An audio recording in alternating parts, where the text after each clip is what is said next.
بسم الله الرحمن الرحيم. وما النصر إلا من عند الله، صدق الله العظيم.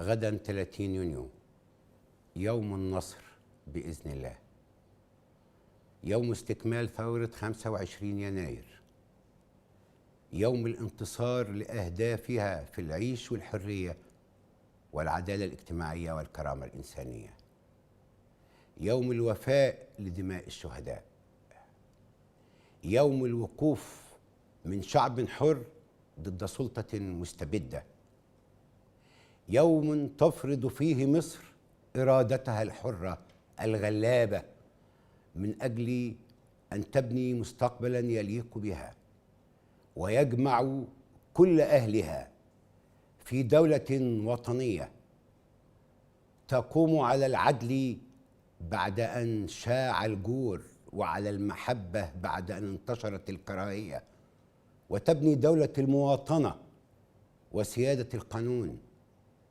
والبيوت المستورة الميسورة بدون ضنا الفقر والحرمان.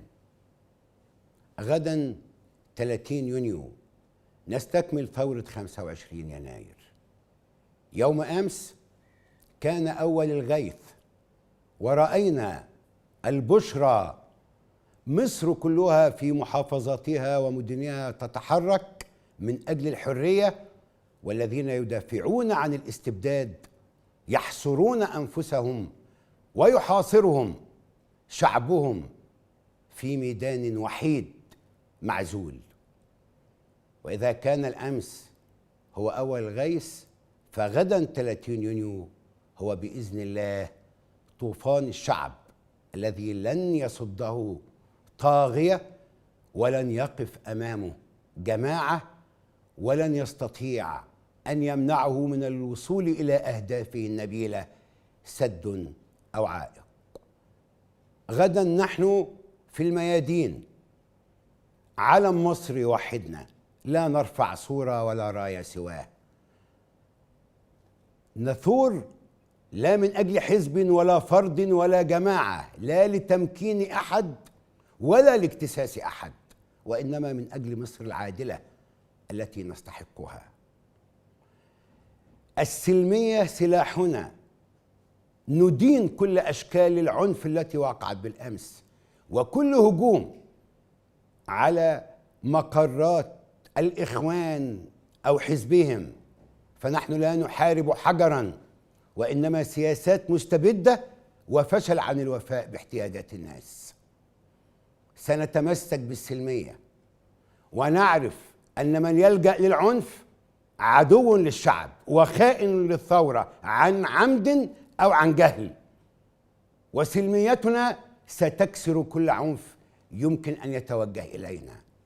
نحن شعب عظيم متنوع وموحد، ولهذا سنلتزم في الميادين غدا بوحدتنا ولن نثير شيئا يفرقنا. شعب عظيم يطلب حقه في الحرية، هدف واضح انتخابات رئاسية مبكرة بضمانات حقيقية لنزاهتها. نجتمع ونحن نعلم أن القوة في الشعب، هو القائد والمعلم، فإذا قال كلمته وإذا فرض إرادته بملايينه السلمية المتحضرة سوف تنحاز إليه كل قواه في مؤسسات الدولة، جيشا وشرطة وقضاء.